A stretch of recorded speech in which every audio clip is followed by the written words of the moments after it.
So you missed September 6th, did ya? Okay, so we are going to go over what we did that day.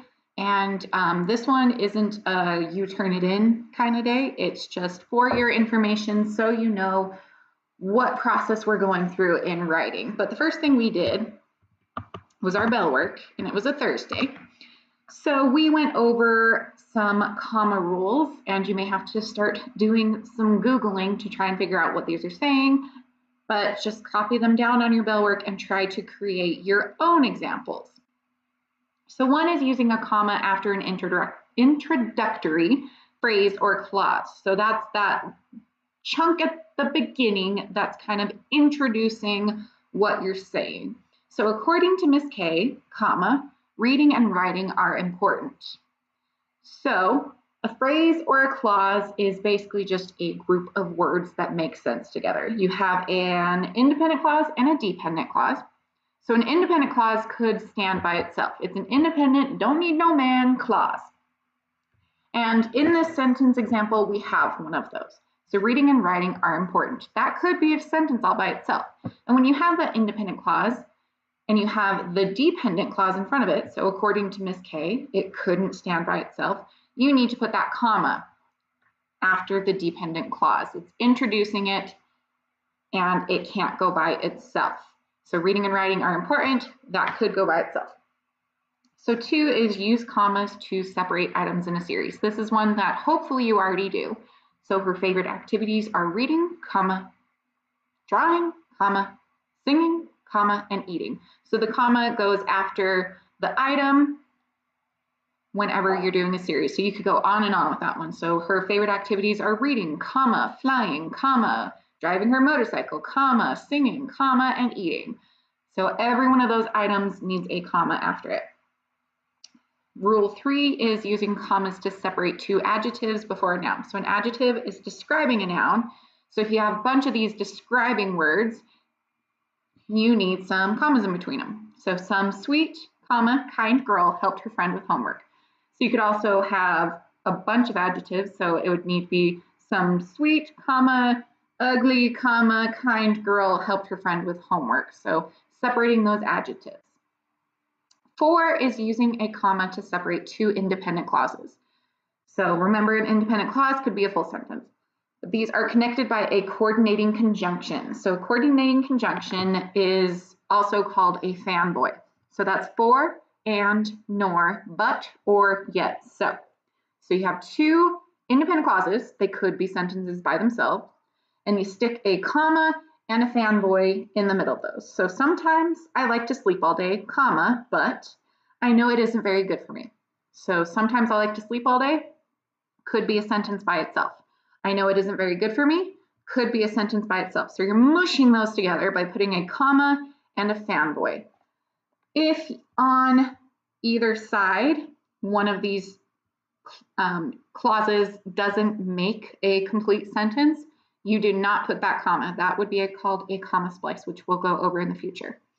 So 5 is using commas to set off modifiers that are not essential to the reader's ability to identify a particular person, place, or thing. So this is basically saying that some middle information isn't necessary, but you like to add it for some extra detail, but without it, it would still make a complete sentence. So the starting quarterback, comma, who stayed up all night, comma, did not play well on Saturday afternoon. So you could take out this middle information and say the starting quarterback did not play well on Saturday afternoon. So this who stayed up all night needs some commas around it. So the learning target that you missed was identifying and explaining the steps of the writing process and beginning to pre-write for your argument essay. So why? It's to reduce your anxiety and stress, it's to increase your quality, it's so that you learn more, and it's giving you some structure and organization for your writing. So we're going to do this throughout the year on anything we're writing. So we created flip books to take these notes, but it's up to you on how you want to take these notes. So we will skip that, how to create a flip book thing, and just go to the writing process and I'll explain it to you. So the first step in the writing process, which I call power up, is pre-write. So it's the P of Power Up. So it's what you do before you begin even writing. It's your mind mapping, it's getting some research done, it's free writes. It's basically generating those ideas for what you are about to write. So in our case, it's what makes a hero. So you would sit down and maybe create a mind map. So in the middle, you'd put what makes a hero here, and then you would maybe branch out on the characteristics you think a hero has, what you would say about those things. So it's getting all of your brain vomit down on paper. After that, you organize. You figure out where you want to put everything, how it's going to make sense, what's most important, what do you want to put in the intro, what do you want to put in the body paragraphs, all of that organization. Then you sit down and just write. You're not thinking about grammar, you're not thinking about sentence structure, you are just getting everything down from how you organized it in your pre-writing. This is basically a rough draft. It's rough. You don't worry about anything but getting your ideas down. After that, it's time to evaluate. So this still isn't looking at grammar. This is basically saying, oh, that sentence sounds funny there. It's not good. It doesn't make sense. I need to rearrange this stuff. A lot of the time, another set of eyes can help you during this evaluation process.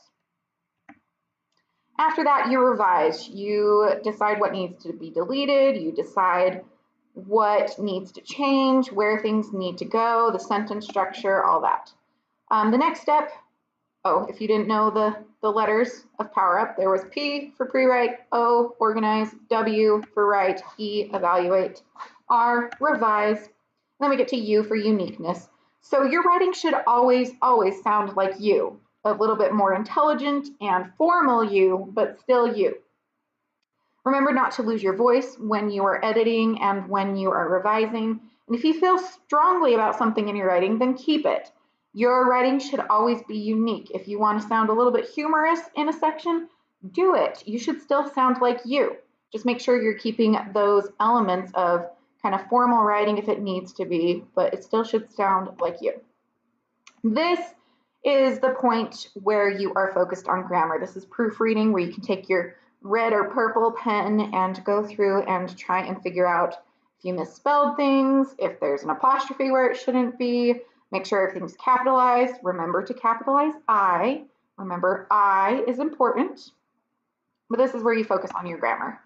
After that, you are to the final step where you're publishing. In this case, you are giving it to me to evaluate, but basically you're printing it, you're handing it in, and you are finished at that point. So remember, this is Power Up, pre-write, organize, write, evaluate, revise, uniqueness, proofread, publish. This is the writing process that we use in our class to make sure that your writing is up to speed. So if you have any questions, let me know, but that is basically what we did for this class. And we even thought a little bit about some pre-writing on hero characteristics. So there is that. Let me finish my recording.